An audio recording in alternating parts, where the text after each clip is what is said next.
Asian cricket council کے صدر کی حیثیت سے محسن نقوی نے ایشیا کپ کرکٹ ٹورنامنٹ کرانے کا ماسٹر اسٹروک کھیلا، لیکن بھارت میں صف ماتم بچھی ہوئی ہے۔ بھارتی حکومت اور بھارتی بورڈ کو میڈیا اور شائقین کی جانب سے سخت تنقید کا سامنا ہے۔ بھارتی میڈیا پر مودی سرکار سے ایشیا کپ کے بائیکاٹ کا مطالبہ بڑھ رہا ہے۔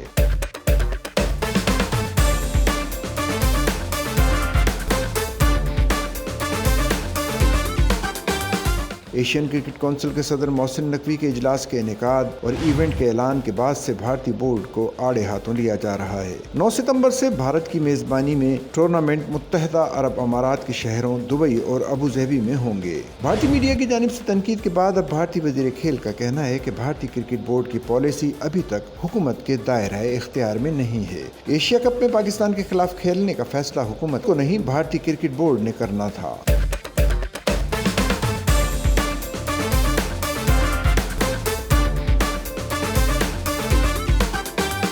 بھارتی میڈیا عوام کے بڑھتے جذبات کی روشنی میں ایشیا کپ کرانے کے فیصلے کی براہ راست ذمہ داری بھارتی بورڈ ہے۔ بھارتی میڈیا سے بات چیت میں بھارتی وزیر کھیل منسکھ منڈاویا کا کہنا تھا کہ ایشیا کپ پر تمام تر فیصلے بھارتی بورڈ نے کیے ہیں، ابھی تک BCCI وزارت کھیل کے ماتحت نہیں ہے۔ سچل نیوز نیٹ ورک کی ویڈیوز میں خوش آمدید۔ ناظرین، ویڈیو سے متعلق اپنی قیمتی رائے کا اظہار کمنٹ باکس میں ضرور کریں اور چینل کو سبسکرائب کریں۔